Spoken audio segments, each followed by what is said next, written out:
Hello, everybody. Welcome into the Casual Sports Podcast. As always, well, actually, for the first time ever, it's just me. It's all Alek Koberna all day long. I'm rocking it solo here on the Casual Sports Podcast. Matt and Mike had their chance yesterday. Now it falls to me. Matt's done the solo thing twice. We'll see if I can live up to the bar. He said he's done a pretty good job in his two solo shows to start out, going solo a couple times here as we'll have to do throughout the baseball season. Matt and Mike actually down in Pittsburgh. They're going to the Pirates home opener tonight. So I guess tonight go Buccos. Other than that, though, I don't root for too many Pittsburgh teams to actually win games. I don't mind them playing. I just don't like them winning, especially not when they go up against my teams. But that's a story for a different day, as unfortunately, as everybody knew from this past weekend, we do have to start out on kind of a dull note here. I have to. I know Matt and Mike had their moment of silence for it yesterday, but personally, I have to take one here for myself and being the Ohio State fan that I am, the Dwayne Haskins supporter all the way through his college career going into the NFL. Always wanted this guy to succeed, and to learn of his tragic passing this past weekend was tragic. I was at a baseball game when it happened down at Scene 1 over in Struthers, and Steve Leslie comes up behind me. He's like, "Did you hear what happened?" And I go, "No, what happened?" He's like, "Dwayne Haskins was killed in a car accident." You can go back to that call. That entire next half inning, I was just kind of nonchalantly calling this game, trying to process what I had just heard. It didn't feel real at first. And Dwayne Haskins, a very special talent, a fantastic football player, and an even better person. And my heart and thoughts go out to his family, number one, his wife, and his friends and teammates on the Pittsburgh Steelers, his brothers from Ohio State, and obviously the teammates and friends that he made along the way at Washington, and his friends and family back in New Jersey as well. Truly a terrible event that happened. 24 years old. This guy's younger than my older brother, so it kind of hit home to me seeing somebody that young get taken down at this stage. But we're going to take 7 seconds of silence for number 7 here, starting now.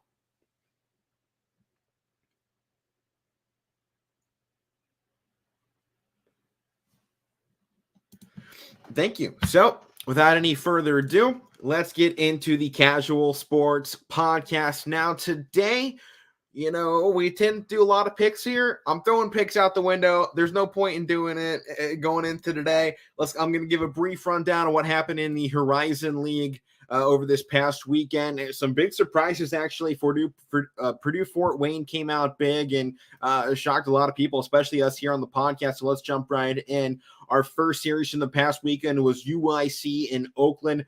The Flames came out with 2-1 victory there. Oakland put up some nice runs in the first game, put up 6. After that, though, their bats went ice cold on Saturday, and on the second game of Saturday, first game of Sunday, it let UIC take control of things. And after this past weekend, UIC starting to climb back into the Horizon League race a little bit. They're now sitting at 3-3, middle of the pack in our 7-team conference here in the Horizon League. The next game there, surprisingly, Purdue Fort Wayne came out with a complete sweep of Milwaukee Panthers baseball this past weekend. Now, going into that, Purdue Fort Wayne was not playing great baseball. I mean, we were looking at 5 wins on the entire season up to this point, up to this past weekend. They were 2-7 in conference play. No one expected that jump. I know Milwaukee wasn't great, but they were still sitting around 500 overall, and 500 in conference play, having played just 4 and split 2-2 each. So Purdue Fort Wayne, they came out there, they took all 3 games of the series. They went from being a 5-win team to an 8-win team, and really put the Horizon League on notice with the way that their pitching shut Milwaukee down in the second game, allowed no runs. And maybe to me, the one thing that came out of it, both the other 2 games they won outside of the blowout on Saturday, the first game of Saturday and the last game of Sunday, those 2 games, 1-run victories for them in either one of those. It shows me this Purdue Fort Wayne team, this wasn't a fluke. They came out and they actually showed that they can win meaningful games in the late stages, and that's important. Youngstown State unfortunately got swept this past weekend, pretty gnarly as well, to Northern Kentucky. The Norse racked up the runs, man. A massive weekend for them. I think I'm looking at about 36 runs to 10. So it was definitely a huge showing out there for the Norse. Wright State won their series 2-1 against Bradley. That was out there in Peoria, Illinois. And so now the updating Horizon League baseball standings, Wright State sits in first place at 7-2 in conference play. Oakland in second at 7-5. Northern Kentucky in third at 6-5. UIC following that at 3-3. Purdue Fort Wayne at 5-7. And Youngstown State at 3-6 in sixth place of the conference. Milwaukee now sits in last place at 2-5 overall. So that is how the Horizon League works out going into next week. We'll give you the preview on Thursday's show. Let's go ahead and now jump right over into the NBA. We got playoff games tonight, basically. They're playing. It doesn't matter to me as a Cavs fan. I would be rocking the Cleveland stuff if it wasn't for this past weekend. I wish the Cavs all the best going into tonight's game. It's going to be a difficult one. I know Matt and Mike talked about it on yesterday's show. I tried to listen in, but I was in class, so you can only listen so much going into that. You look at Cleveland coming into this one, talk about underdogs. I mean, Superman story right here. They're trying to overcome the monster of Brooklyn Nets, and you got a team here in Brooklyn that probably should be a lot farther up in these standings. This is not a team anyone expected to be in a play-in tournament in the 7-8 spot. Now, remember, winner of this one gets the 7th seed. Loser of this game will take on the winner of the 9-10 game, and that game will be for the 8th seed in the Eastern Conference. That's how this whole thing works out. It can be a little confusing. If you're confused, go to NBA.com. Just look on the play-in tournament bracket. It explains it. It's easy to look at, and you'll be able to figure things out absolutely no problem.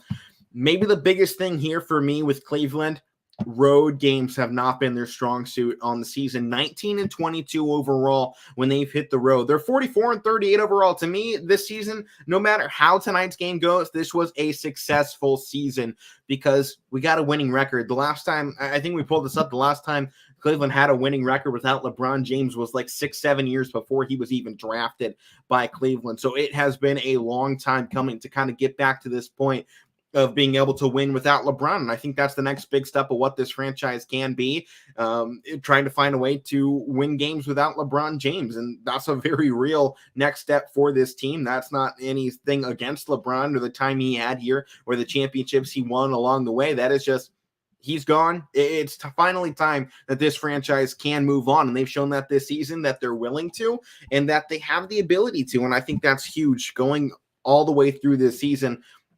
Being able to win, put together games, have different guys lead the team in statistical categories. LeBron was here, dominated every stat. Now he's gone, and you're seeing this beautiful mix of basketball where you're getting different players having roles on the team. That's something you never really had when LeBron James was around. He was the guy, everybody else wait and see if he gives it to you. Then you have to show up. Now you're seeing beautifully executed basketball, amazing passing all the way around, rebounding like I don't think we've had in 20 years. And it really turned into something great. And going into tonight's game, if Cleveland plays their style of basketball, I don't care that they're in a 9.5-point underdog.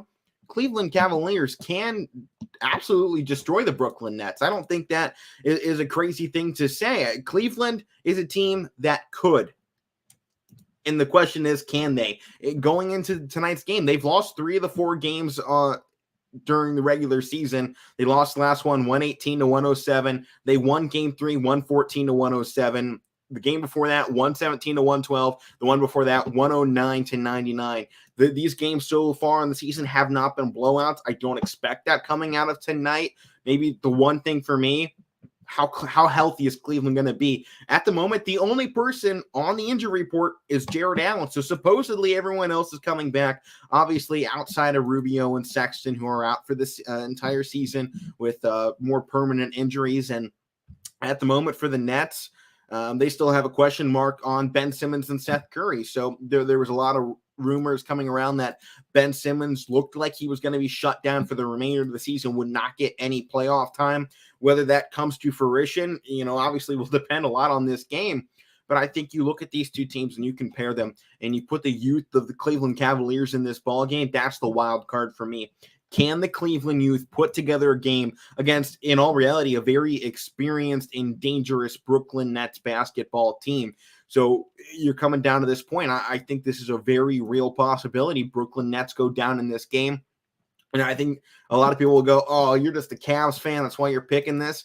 No, the Brooklyn Nets have been in disarray all season long. They both have the same record. Yes, they're going to have Kyrie, which they didn't have for most of their home games. But the rest of this team is still a team that made it here without Kyrie Irving to the play-in tournament. When you have Kevin Durant on your squad, Kevin Durant should be getting similar amounts of hate as LeBron James last season when the Lakers were only a play-in team. To me, I don't see much difference. I know Kevin Durant's number 2 guy was kind of up and down, and obviously it changed halfway through the season with the chaos of James Harden. But when you have a guy of Kevin Durant's ability, when people are going to go out there and say he's the greatest scorer in the history of the NBA, then the greatest scorer of all time needs to find out how to have a winning record at home. And that's the thing for me going into this game. I know they're going to have Kyrie Irving back, but I just think that's more fuel to the fire for the Cleveland Cavaliers. Let's knock out that guy who left us high and dry a couple years ago. It's not about revenge. It's about winning. And when you come into the NBA, I know the storylines as us media guys will draw it up of, oh, Cleveland versus Kyrie. It's a rematch. Let's go. What's going to happen? But at the end of the day, this is just one-on-one, mano-a-mano, Cavs, Nets. Who can win one game? This isn't a series. This isn't, oh, well, we know Kevin Durant's really great in those game 7s. Oh, well, how is he in game 1? Who can come out of the gates in the playoffs in the biggest stage of the season thus far and come out with a win? To me, the Nets have everything to be able to do that, but so do the Cavs. And I think this Cleveland Cavaliers team, for the first time in a long time, it feels like this team is fighting for something more than LeBron James' legacy. And I think that's the biggest part of what this is. This is now just about Cleveland. They're not thinking about draft picks. We don't even have a first-round draft pick this year. So this is simple. You don't have to worry about a draft. You have a great team. Let's go do something with it. If everybody comes out shooting hot, if we get Kevin Love, Cedi Osman, and Lauri Markkanen going, Garland and Mobley are going to get theirs. If we get those other 3 going, the Cavs are going to take this game, and that's a simple fact. The only thing, Markkanen and Mobley have to lock down Kevin Durant as much as possible. He can't go for more than 35. If he goes 35 plus, Nets are winning this thing in a landslide. If Kyrie Irving goes for 35 plus, they probably take this thing in a landslide. So it's going to be up to defense, and that's exactly what this Cleveland Cavaliers squad was built for, was defensive basketball, and that's what they're going to need here going into tonight. Now, the other game here in the NBA play-in is the LA Clippers and the Minnesota Timberwolves. Now, Kawhi Leonard still listed as out. Luke Kennard, questionable. Minnesota, they're green light. They're healthy. They're great to go. Clippers won their last 5 games against Oklahoma City, Sacramento, Phoenix, New Orleans, and Milwaukee. They're catching fire right at the perfect time. The only thing going to this one, I just like Minnesota, man. They're a fantastic group of guys out there, and they've really shown some fun this season. I mean, you also got Anthony Edwards out there with Karl Anthony Towns and D'Angelo Russell. When you talk about some of the most exciting athletes in the NBA that we have today, it's hard not to say, go look up at Minnesota. Their big 3 kind of defines what you want to see out of a big 3. You have a do-it-all center in Karl Anthony Towns who can rebound, who can shoot, who has good free throw numbers. He shoots 82% from the field. That's a pretty good mark for a center.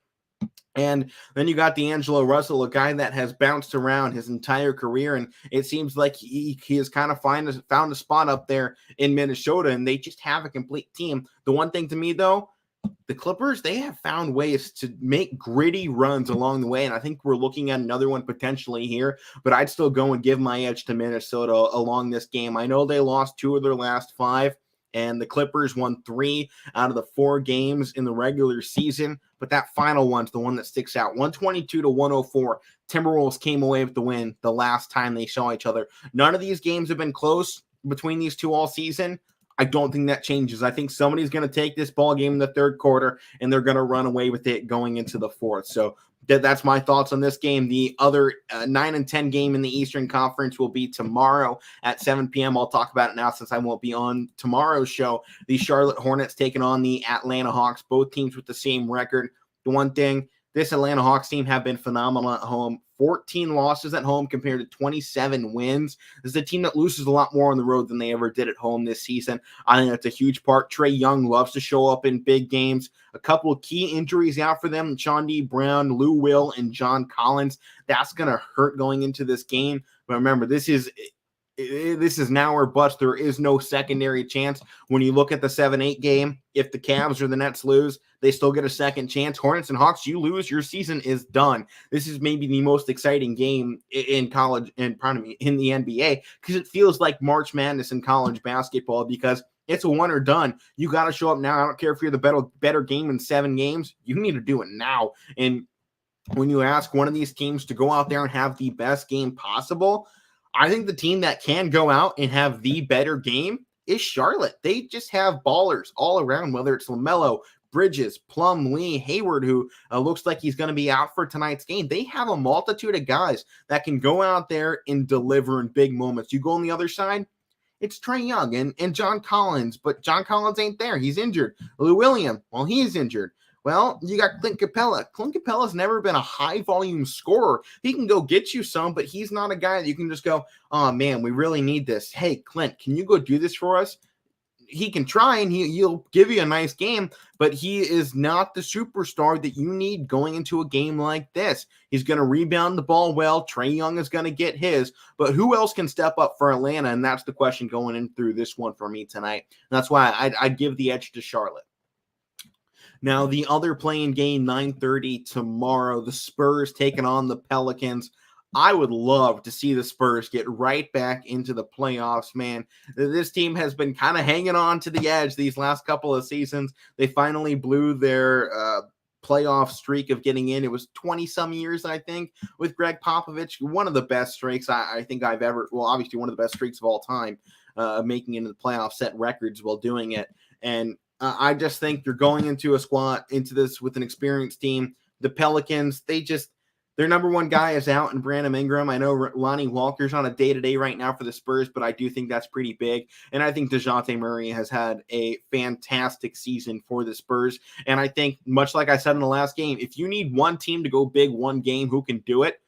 I don't think that's going to be the Pelicans. I think the Spurs have more of a chance to just go out there and start running away. Now, I know there were some fantastic games for this Pelican squad along the season, but I think that comes to an end here. Spurs won 3 out of the 4 matchups during the regular season. I think they take the 4th or the 5th here and win their play-in game and make their way down into the second round of that play-in tournament to potentially get a shot at that 8 seed. Should be an interesting run, though, for the NBA play-in tournament. We're going to talk more NBA basketball and playoffs going into the weekend. The playoffs officially start, I believe it's on Saturday or Sunday. So that's how we will work that down. So let's go ahead and make the move out of the professionals and get into the YSN Power Rankings released last night, talked about earlier on Running Point. They were that entire second hour of the show. They were deep diving into this. I won't go nearly as deep for it, but without any further ado, these are my thoughts on the YSN Power Rankings that came out last night. I am along with Hartwig and Bartell, one of the many voters that YSN has pulled for this baseball and softball season to make this list each week. We each have votes. We submit it. They put it into their system, and it generates out this top 10 group. So without any further ado, Austintown Fitch. I saw this softball team last night. They were far and away maybe the greatest softball team I've ever seen. They have scored 102 runs and allowed just 7 in 9 games this season. They dominated Canfield. They dominated Chardon. They absolutely destroyed Warren G. Harding in softball. 17-0 in the first game, 25-0 in the second game. It has been impeccable what they saw. And last night was even better than a perfect game, in my personal opinion.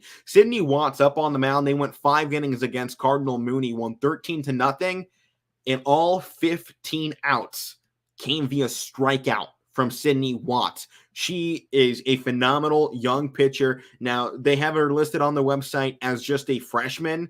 And if this is what we're seeing out of a freshman pitcher, I'm terrified to see what she could become in the next couple of years. Now, going second is Ursuline. They're still undefeated to start out the season. They got the big win over West Branch. To me, that's the one that's kind of sticking out, with West Branch falling in right behind them in these rankings. Now, actually, third is where I had my first little disagreement here with the power rankings in terms of my votes. It's a team we haven't gotten to see too much. That's why they're not getting much love.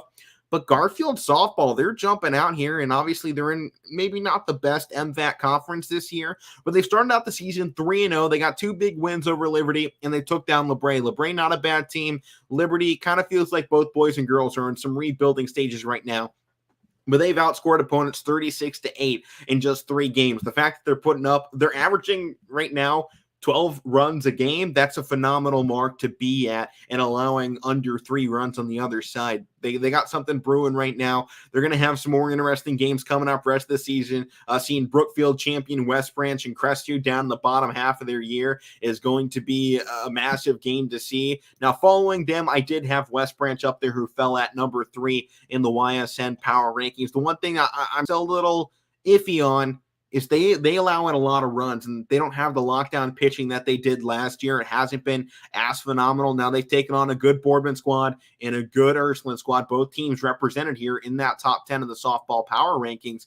But for me, when you're outscored at the season at this point now, a very small margin to look at, but you have 20 points for, 21 runs against. When you look at that margin, it does make me question, how solid can this team be all the way around? And coming out of this Youngstown region, I think a lot of people saw it last year. Once you get into the regionals, you have to have good defense, and you cannot allow other teams to run up runs on you, because when you go out and take on other teams in Division 1, 2, and 3, like this team is going to their Division 2 squad. So, once they get out there, out of the districts, and start having to take on those regional teams, that road gets a lot harder, especially in Division 2. You're going up against pitchers that most likely, if they're seniors, have Division 1 offers, and when they become seniors, will have Division 1 offers. So you're going to have to make sure at this point that your pitching gets unlocked, and you have to make sure you can keep up runs. And that's the one thing with them.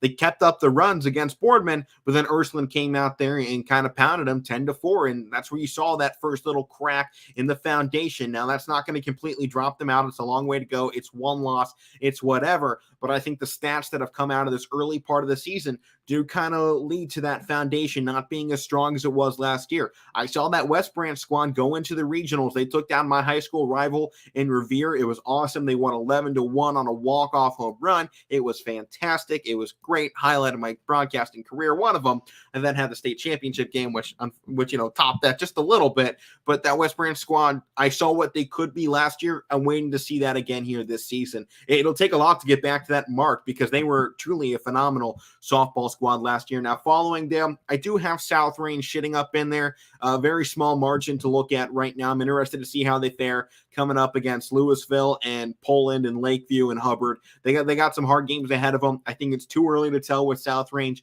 I don't want to drop them out, because they were a team that we had going in last week as a solid group of girls out there, and an 11-1 win over Jefferson in the first game is a good start to the season of what hopefully is a profitable one for them.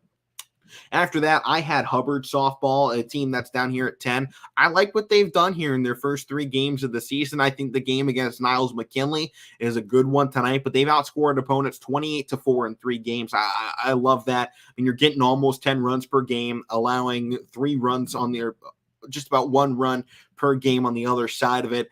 The Poland loss, that one does hurt, because I feel like Poland not necessarily as strong maybe as we thought they were. Still a good softball team, but I think they got some cracks along the way. They put together a harder schedule this season. I give them props for that.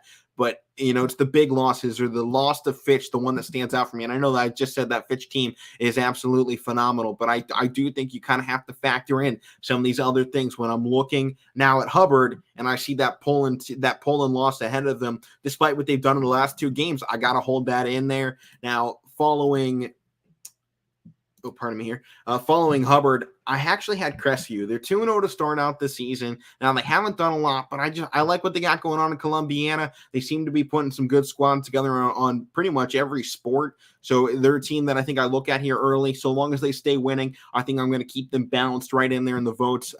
Then after that, I have LeBron. They're 2-1. The loss to Garfield, I did push them down my rankings a little bit, but they got up to such a dominant jump over Campbell Memorial. I want to see how they fare once they get into some more of these MVAC conference games against Champion, against Crestview, and eventually get out of conference and take on teams like Berkshire as well. Down there, looks like April 22nd. That's definitely one I want to keep my eye on. Then after them, I had Champion on my list. They're 2-0 at the moment, 14-3. They've outscored runs. They put up a big one against Madison. They got a game tonight going up against Garfield. That is one of the big ones to watch if you're a softball fan in the Valley. I think that's huge. After them, I have Lakeview Softball. 2 extra inning wins for them right now. One which they won 19-10. They put up 9 runs in that extra inning. It's a big jump for them. They got an awesome one against Columbiana tonight. I'm interested to see if they take another jump in there. I think I'm going to have some more faith in what they can do. I want to see them win a game, though, without having to go into extra innings. That's big for me. And then Poland's the team I had down at 10. The early loss, it hurt me for a second, but now getting back into it, looking at that strength of schedule that they're rolling with right now, they're definitely going to be a team to watch out for along the way this season. So that is my thoughts on the YSN softball power rankings. As I said, I was one of the people that got to vote for it this season here in the baseball and softball world. Now heading over onto the baseball side of things, this one is it's one of the more interesting ones for me, and it's obviously going to have to cause some change-ups here because I did not have Canfield as my number 1 team. After last week's loss there to Boardman, I had to punish it. When you talk about power rankings are different than a top 25. When I say power rankings, I'm looking at these teams, I'm breaking them down to what you're doing right now. When I'm talking about a power, if I'm going top 25, I'm looking at your entire body of work and how everything has come together to this point. If I'm talking power rankings for me is, what is this team doing right now? Is this team a team that if the playoffs started now would go all the way? And Canfield, for me, they got a few links in the armor there that are missing, and I think they're still trying to find themselves all the way. My number 1 team was actually Ursuline. Now, they lost to St. Vincent St. Mary's. I wasn't going to hold that against them because that St. Mary's team was pretty good. I saw them walking past a lot of big athletes over there, a team that hasn't got many games in as well, so we're still kind of waiting to see what that team could be. And then the loss to Lakeview. Lakeview was the team I had kind of on my watch list outside of the top 10, one of those 10 through 15 squads, and they definitely earned a spot probably next week's power rankings here. But Ursuline, up to that point last night of losing to Lakeview, I think you look at their first few games and you see that win against JFK, you see it's Canton Central Catholic, and you got the win against Fitch. They were putting together a strong submission to be that top team in the Valley. They earned that when we went to our voting stations on Sunday to put this thing together. And so for me, that loss to Lakeview, it's going to push them back. And I'm willing to throw these teams into the fire like, hey, you lost. Boom, I'm throwing you down. I'm not going to keep you up at number 1. There are too many deserving teams, and it's just such a young season to keep a team at number 1 that doesn't deserve it because just because of what we think they could be. You're at a point right now where I think a lot of teams could be this or could be that, but 3-4 games into the season, it's impossible to say this is going to be the team there at the end because you never know. Baseball is so unpredictable, and chaos is already assumed. I mean, look at this. Our top 2 teams in the week have already gone down. You got, Canfield went down to Boardman last week. Ursuline went down to Lakeview. Warren JFK is 1-2 to start out the season. Boardman only, they put together the great win, but they lost 8-1 to a fantastic San Ignatius squad. You look at our top 4 teams, and there's some very, big holes in some of those performances, and that's not a knock against these teams. They have put together hard schedules, and I think, you do have to reward that to a certain degree, but on the other side, if you can't win the ball game, maybe you shouldn't be playing that game. I know it's great to get that experience in there and you want that out there, but when you're looking at this based statistically and you're looking at everything and I'm putting together a power rankings, what are you doing for me right now? Those losses do hurt when I'm putting that together. So that's just kind of a mindset of what going into my brain on how I'm looking at these teams and valuing their games, their wins. Now, I love giving people the benefit of the doubt for strength of schedule. That is why I still have Warren JFK in my top 10 because they're one of the few Division 4 teams we have hanging around. So it is harder to look at them, especially when they've gone out there and scheduled some fantastic opponents and they've started dropping some of them. They're one of the trickier ones to deal with. Now, the team I actually had sitting in second place place is South Range. They got wins against West Branch and Niles McKinley to start the season. Niles is a team I kind of have on a watch list. West Branch, they've been a pretty good baseball squad these last couple of years. They're 3-3 to start out the year, but they put up 36 runs in 6 games. They're a team that can score a lot of runs. After South Range, though, I actually have maybe call this a little bias on my squad on my part because I've been calling them. But Cardinal Mooney, I have this team as number 3 in mainly for the fact that they dominated that Springfield game to start off the season 2 weeks ago, and 12-9, that final score did not paint the picture of what that game was. Mooney led up terribly in the final stages of that ball game, and the relief pitching in that first game was not to the standard that is up to now. Then they went out there, lost that game to Triway. Triway is a top 25 team in Division II baseball. They then won on the same day against the top 25 team in Division III baseball, the same division they play in, 11-9 over Waynedale. The one thing for me, though, the pitching still has to improve for Cardinal Mooney. They have 3 great aces in Bronson Ferenchek, Jay Campbell, and Cole Littman. Those 3 guys, fantastic aces. The bullpen's got to work their way back into the mold, and they came away with an absolute dominant win against Youngstown East. It was 16-0 in the first inning, and that Youngstown East squad, it's going to be a long season. They've had some bad losses already, and you feel for them. You don't want to ever see anybody have a fall like that to start out the year. The team I had sitting right behind Mooney, maybe an argument to have them over, Crestview. 4 games allowed just 9 runs, and they've scored 52 runs in these first few. Definitely a team to watch out for. They got a bright future ahead of them. Right behind them, I do have Boardman. So I have Boardman sitting in my 5 spot, 3-1-1. I love the win against Canfield. The loss right after the San Ignatius, though, was one that hurt me. I get to go see them tonight, so I'll see if that swings me either way. They got Warren G. Harding. I'm excited to see what they can do and see this team in action. I saw them last year. They were a very great squad. I think I actually saw when they were knocked out of the playoffs, potentially. I don't remember if that's exactly when I saw them, but it's definitely a very good baseball team. I'm excited to see what they can do tonight against a team that really, it's not as good as them. Harding's off to an 0-5 season.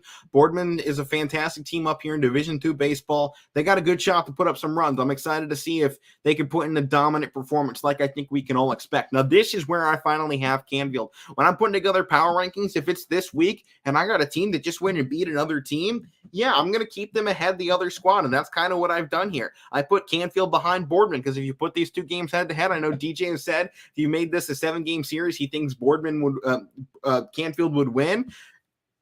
The one game we have, Boardman came out on top. I don't care about a 7-game series that may or may not happen. This is about right now, what do you got going for me? What have you done in this last week and a half of the season? In Canfield, they lost that game. Now they then went back and beat Archbishop Hoban 8-0. As you heard on Power Hour, the Division II state champions. They were fantastic. I saw them down in Akron when I was calling Warren JFK. They won that title. It was awesome to see. They took down a great Strongsville squad to start the year. They beat Clay. They beat St. Ed's. They put together a fantastic schedule, but I'm going to hold that Boardman loss against them. I'm not going to just say, oh, well, you know what? Wipe that one off the schedule. It's fine. You can just get rid of that one. They did also have a loss to Walsh Jesuit. So sorry, the number 5 team lost the number 1 team by 1 run. That's the one I'm not going to hold against them. When you have that big of a matchup and it's a 1-run game, that's not what I'm holding against them. It's the Boardman game that went to extra innings. If Canfield is the number 1 team in the Valley, that game doesn't go that distance, because if we see Boardman make that run the rest of the season, then I think it bolsters what Canfield has done to this point. But at the moment, I don't just want to give them the free pass and say, oh, you just stay up there at number 1. That's not fair to the other teams in the Valley that deserve a chance to at least have that spot open up just a little bit. Even if I'm the only voter that doesn't have Canfield at number 1, I've at least given someone else a chance. And that's what I think. You look at these power rankings, if there's a team right in Crestview who undefeated, why aren't they getting looks? Why are they sitting down here at number 10? These voters, along with myself, I think we have to keep an open mindset and kind of refresh everything every week. Don't just go, oh, this is how I had it last week. Yeah, everyone's kind of stayed the same. Keep my schedule the same. Go in here every week and break this down. See if there's a team that has had a fantastic week of baseball and has now going to sit on the outside just because they didn't have game one of the season until, yesterday. So I do think there's a lot of moving parts to this system so early in the year. This is just week 2 of a dozen or so. So there's a long ways to go. And I think these voters, along with myself, need to keep fresh mindsets going into every week on, hey, what is this team now? I saw them 2 weeks ago, but what are they now? So after that, I do have Warren, JFK. I applaud them for the difficult schedule right now. But to me, if they lose to Mogador tonight, which I think is a possibility, Mogador is another really good baseball team. They have loaded up the schedule. I think personally, you drop to 1-3. There are so many deserving teams right now. I think JFK would fall out of my system. I'd love to see this team jump back on. They put together an awesome squad that I loved covering throughout the playoffs last year. They put on an epic run, winning their first ever state championship. It was awesome to see. It was an honor to be there to cover that school. But this is a new year, throw out last season. Fantastic. You won last year. What do you got for me now? So I want to see what they can do, what they can put together for the rest of the year. And I think jumping on Mogador and taking a win back, getting to 500, opens that door for me to put them back within that top 5, top 6 teams. After them, I have the Garfield G-Men. Now, the G-Men lost to that JFK squad, which is why I have them sitting behind them. The wins to start out the season against Liberty, 16-0 in the first game that I saw out there in Garfield. It was muddy out there, one, because it was just raining, and then it was an absolute slaughter on the field. I mean, 34-0 in 2 games. That was impeccable to see. Now, JFK shut them down, so you want to see some jump backs. They got champion tonight. That'll be a big matchup between the two of them. Behind that squad, I got Columbiana, 4-0 start to the season, coming off a 27-0 victory. Now they got Ursuline tonight. I want to see them jump on that, and if they take that upset, fantastic. 51-2, they've outscored opponents in 4 games. So that's a big margin for me right now of what this team potentially could be. I want to see them get back on that. Keep Ursuline. Even if they lose this game, make this a 2-1 loss. Don't make this thing anything. Make this so small and insignificant that you really just kind of have to brush it off and go, oh, well, that was right there. This isn't a bad team. That was just one run. That's what I want to see out of this ball game tonight. And then my 10th spot, I got the Louisville Lepers, man. 4-0 at the moment. They got wins, 2 wins over Minerva, a win over West Ridge from Blountville, Tennessee, and a win over Canton Central Catholic. This is a good squad to me. They got Massillon, Washington tonight. Talk about loading up the schedule. They actually got a 2-game series against them back-to-back. This is a dangerous squad right now in Louisville. I think still kind of flying under the radar. As you can see, not represented up here in the rankings. It's a Division II squad that started undefeated on the season so far. So, for me, welcome back. You can see my face again. Some of the teams to watch out for here, I'll run through this quickly. Niles McKinley, the Red Dragons at the moment, 4-1, outscored opponents 45-20. I'm waiting to see what they can do. Austintown Fitch, they lost their last time out to Ursuline 5-2. I think they're a good squad. They got a game going on tonight against Cardinal Mooney. It's a home game for them. Should be great to see what can be done there. I think both squads are very deserving of potentially getting in next week. Obviously, I already got Mooney racking up there in the top 5. After that, Champion, a squad to watch out for. They lost their last time out, but definitely still a dangerous unit to see out on the baseball diamond. After them, got to keep an eye on Hubbard. They're 4-1. Lakeview, undefeated right now, and just upset Ursuline. They've definitely earned a spot in my heart right now.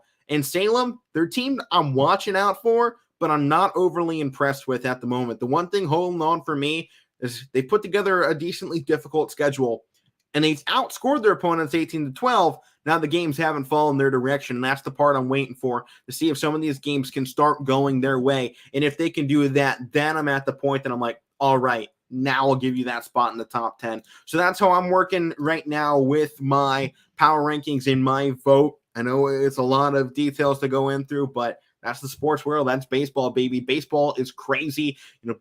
Here at YSN, a lot of guys call this the best part of the year. That's because it's chaotic, man. It's unpredictable. You don't know what's going to happen. I think everybody going into the last playoffs, one wouldn't have seen Warren JFK winning the whole thing and didn't see Canfield going down when they did to Salem. So I definitely think we're at the point. It's just like, every game is a new season. It's a new series. You can't look back at what has happened. All you can do is focus in on what's now, because if we focused on what should be and what we think, if you put these two teams head to head, what would happen? then no way you would have Lakeview upsetting Ursuline. No way you would have Canfield going down to Boardman. There's a lot more than meets the eye going into these games. And I think everybody, I think every week has to kind of just take a step back and go, what's happened this week? What's going on? I'm not going to make up fake head-to-heads. Who had the better week of baseball? And I think that's when you talk about power rankings. That's the kind of stuff that you need to talk about is who did better right now. So let's go into some more power rankings here. Major League Baseball. I've compiled my own list here for power rankings. We're going to start things down at the bottom side of this, and I think it's a very interesting look at things so far because I think you got some teams that obviously won't be down here in the bottom 5 come next week, but to start out the season, this is just power rankings. What have you done for me right now? And to me, that after our first weekend of baseball, the worst team in baseball is the Milwaukee Brewers. They're 1-3. They lost to the Orioles in their last game. They got another one tonight. We'll see if they bounce back. They scored 8 runs in total against the Cubs in 3 games, in which they allowed on the other side 19 runs. You got outscored 19-8 in 3 games against the Cubs. Give credit out there to the Cubbies. They put together a good series, but that Cubs team is not what we are expecting to see out of the NL Central. So this is a spot right now where the Brewers, to me, that's the worst start in baseball. Now the next team after that is a team that I can't stand, the Baltimore Orioles. They aren't good at baseball, but they still beat the Brewers. That's one thing I'm looking at. The Tampa Bay Rays series, they got dominated. We expected that. So, you give them that. I expected you to get dominated. You did. It wasn't that bad. It wasn't as bad as what I saw out of the Brewers. Then after them, I got the Diamondbacks sitting at 28. They lost 3 of their 4 games to the Padres. They won the first game. Cool. After that, though, it wasn't even close in the series. The Padres ran over them. Right above them, I do have the Pittsburgh Pirates. They got that last game back against the Cardinals, 9-4. Second game of the series was a little bit more competitive than the first. Like I said, I'm not huge on this squad, but I think out of the opening weekend, it could have been a lot worse. And I like them taking the last game of that series, kind of walking away there where you're not just hanging your head down like, darn, we got swept in our first series. They took that last game, and I think that has the potential to set the table for what the rest of the season is. Miami Marlins are right above them in that mark. They're one of the other one-loss teams, but I think they're maybe the most impressive one-loss team for me going into this week because they lost that last one to the Angels, but they kept it close in every game. Every game was a 1-run game against the Giants in their opening series. And when you talk about the team that won the NL West last year and you can keep them in 1-run games the whole way through, I think that's a big jump for the Miami Marlins. That's why I have them where they are. Now, the next team for me, the Boston Red Sox. Now, this is a team I don't expect to be down very long, but they lost 3 of the 4 games to start out against the Yankees, and they were closer games, so I think they're one of the best one-loss teams, but I think you got a lot of one-loss teams that didn't start out very great, and this is one of those ones that, hey, you got 1 loss. I'm not going to put you against up over a team that did better than you. This is a power ranking. This is not an AP poll or, a top 25 or top 30, I should say. This is, what are you doing for me right now? Who is the hottest team in baseball? When I get to the top of this list, it's not going to be who the best team in baseball may be. It's who right now is flying up the leaderboards, who is showing me something that coming out of nowhere. There's a lot more to this than I think just looking at, this is what this team should be. Let's give them that benefit of the doubt and give them that spot. That's not what this power ranking is going to be for me. So going up past the Red Sox, another surprise down this low. Really, the first opening weekend shocked me with this one. The Los Angeles Dodgers. So the 2 top teams in our NL West from last year were kind of mediocre to start things out. I mean, you had San Fran at 2-2, Dodgers at 1-2. So it's definitely an odd start to the season. The Rockies, though, give them the credit. I'm going to talk about them once we get up there, but I don't expect the Dodgers to be down very long. They should be a squad that you'll probably see back in the top 15 going into the next week here. After the Dodgers at 24, I have at number 23 the Texas Rangers, the final of my one-loss teams. Now, This one, I'm going to go ahead and say I think a little bit of bias down on my part, but they kept it close against the Blue Jays. This is the dark horse team for me coming out of the AL West. I'm wanting them to look good, and even the loss against the Rockies, it was close. So I think the potential is there. And out of some of the more sluggish teams at the moment, down at the bottom half, I think they have a very real possibility of taking that next jump up and being that team we look at here in a month's time and go, all right. I like what's going on here now. Right above them at 22, the defending champions, the 2-3 Atlanta Braves. They split the series against the Reds 2-2, lost their first game to the Nationals. To me, this is just out of the 2-win teams, the one that kind of impressed me the least. A good game, but the 2 ones they won were just by 1 run, and they really have been outscored by a decent margin to start out the season. Their differential sits at -13, which is actually one of the worst marks in all of baseball. It's the second worst. The only one above them was the Kansas City Royals, and that was mainly because the Guardians went out there and put up a ton of runs in their final couple of games. So at the 21 spot, I have the Anaheim Angels. Their team, to me, at this point of the season, not bad, not great. 2-3, kind of in a similar mark with the Braves. They took one of the four games against the Astros. The other ones they kind of got run on. They did get the game back against the Marlins, though. I want to see them take that series and kind of cement themselves early in the year. This is an Angel squad that needs to start living up to the hype, because I think there's a lot of people getting tired of what this Angels team could be, and then them coming out as a complete dud once the season actually comes out to start.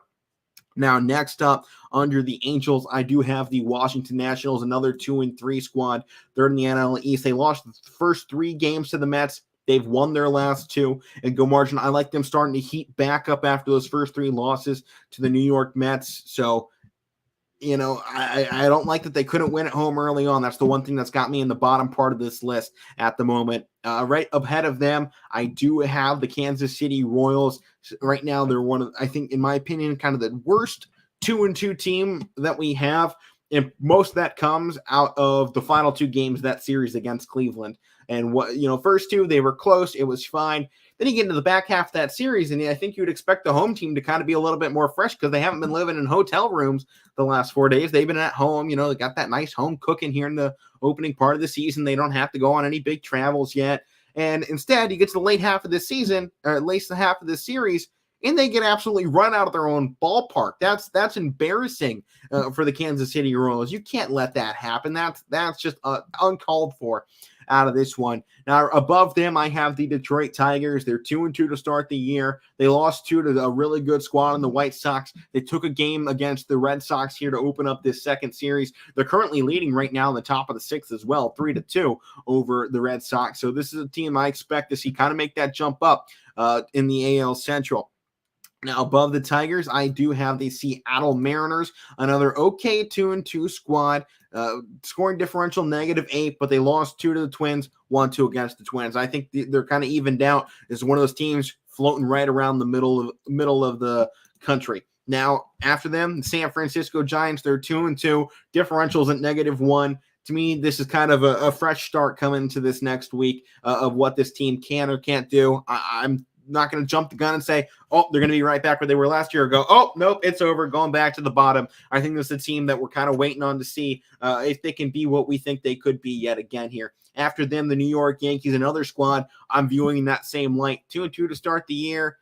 Come on, let's get something going. If this team is what it's been touted to be for the last, 5 years, then it's time to start winning. It's time to come out here and dominate the start of the season and hold on to a first place, because that's something we haven't seen out of the Yankees, is them hold on to anything at the top of a ranking. I don't want to hand these guys a top 10 and then they completely done halfway through the season. It just ain't right. There's a lot of people, I think, in the Midwest and really the rest of the United States just tired of New York Yankees. They put together these great squads and they do nothing. So ahead of them, I actually have the Cincinnati Reds. They're in the plus side of the differential, and I like what they did in their first series, splitting things against the defending champs, and they kept it close in the 2 games they lost and won 6-3 in the other 2 games that they won. So I like what the Reds have going on, and at the moment, you're looking at that. They're 2-3 runs away from being perfect to start the season against the defending World Series champions. So I think there's a big way to go and a potential opening for this squad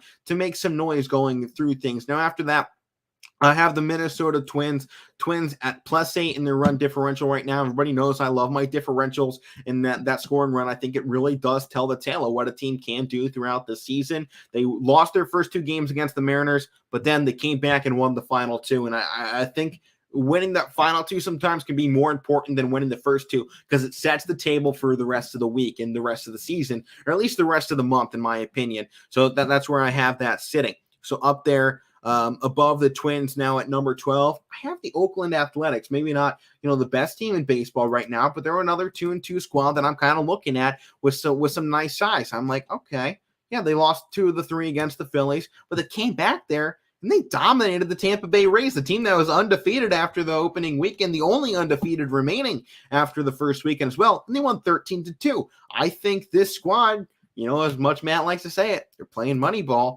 He might not be wrong. They're getting on base at a decent mark. They're getting in some nice runs, and they got a differential that sits on the plus side. I mean, it's at +8, which is one of the higher marks that you're seeing in the early part of the season. So, I'm a little high on them. Now, right above them, I have the New York Mets, a 3-2 baseball squad. Lost their last 2 out, though. That's why I have them a little bit lower. They dominated the Nationals to start things out. They were 3-0.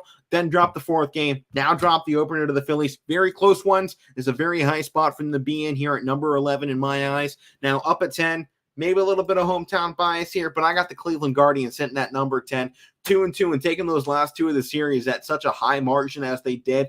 10 runs and 17 runs. They outscored their opponent 27-10 in the final 2 days of this series.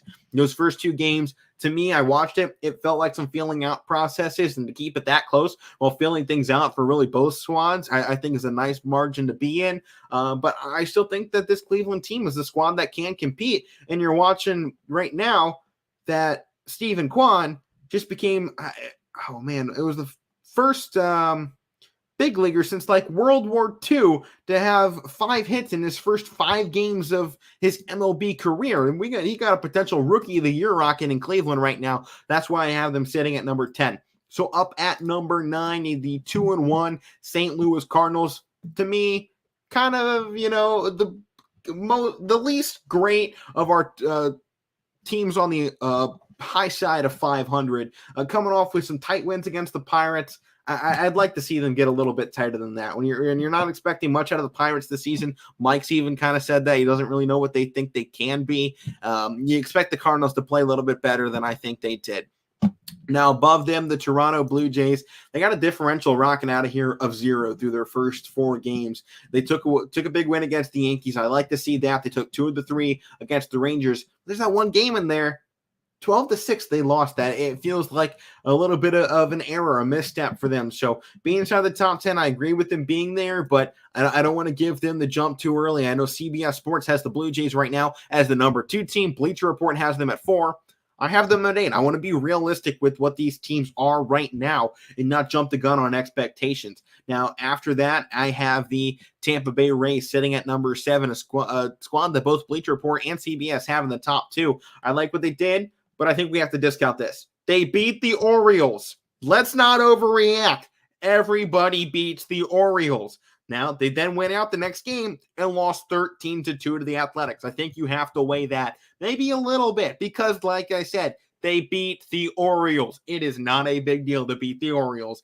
Everybody beats the Orioles. Let's not overreact on Tampa Bay just because they won 3 games against, in my opinion, the worst team in all of baseball. So let's just keep that in picture here. And then above them, I do have the Philadelphia Phillies. They're 3-1 right now. The differential is kind of working in their favor a little bit. Beat the Athletics, beat the Mets, lost that 1 game to Oakland as well. I like what they got going on. At number 5, it's the Cubbies, Chicago Cubs. I think through their first 3 games, you took 2 against the Brewers, a squad that I think we were all kind of looking at as, hey, if they have a bounce-back season, this is a very real contender to potentially, make some noise out there. And instead, it was a dud to start out the year because the Cubs went out there and, dominated. So I like what I saw. And they got the Pirates in the Pirates home opener tonight. Matt and Mike are at that game. They're actually out in Pittsburgh right now as I'm speaking. So let's go down here. Number 4. Colorado. The Rockies got off to such a great start, taking down the Dodgers, then going up against the Rangers. They've won 3 straight now. They lost the first game out there to LA. Not going to worry too much about it. I think that's still a great squad to work with right now. Then after that, got the San Diego Padres. They have one of the best run differentials in baseball. Right now, the only 4-win team that we have. But then again, they beat the Diamondbacks. Let's not overreact. This was a bad Diamondbacks team from last year early in the season. The game against the Giants is the one I'm giving them the credit for and why I have them up here. They won the games that they were supposed to. I'll give you credit. You won the series. Great job. Keep it going. Number 2 in the list, I don't like them, but they've been off to a good start here to the season. It's the Houston Astros, just debuting their Space City jerseys. I know some people don't like them. I don't mind them. I think it's kind of fun looking. I don't know. Maybe that's just me. But the Houston Astros took 3 of the 4 games against the Angels. The one loss was by 2. It was a 2-0 game. All right. Perfectly fine start right there for the Astros. They took a game off. And that leaves one team, the best team in baseball, in my opinion. It's the Chicago White Sox. They went out there and they handled business against Detroit. Yeah, they're only 2-1 and only had the 3 games so far. But I think you look at that first week and I think you see what they did. And outside of the first game they lost was by 1 run. So you're talking about one more run and we're talking about a potential undefeated team. I think this is at the moment, most powerful team in baseball. I think they got everything working their way to potentially find themselves in first place down at the end of the season and have a great shot for a potential World Series run. So as we come down into it, this has been the Casual Sports Podcast. Coming up next will be DJ Oakley live from Myrtle Beach for Power Hour. If you want to hear more from me tonight, I got Boardman and Warren G. Harding from Boardman High School. I got a chance to see if that Boardman squad can put up yet another win here on what's been a solid start to the season. I want to see them get back in that win category. It should be fun. But thank you all for tuning in. I'll be back on the show Thursday. Matt and Mike will retake over tomorrow's action before we all wrap up the week on that Friday show. But it has been a pleasure going solo today. Thank you all for tuning in, and I will see you all Thursday from the Casual Sports Podcast. I've been Alek Koberna. I'll see you then.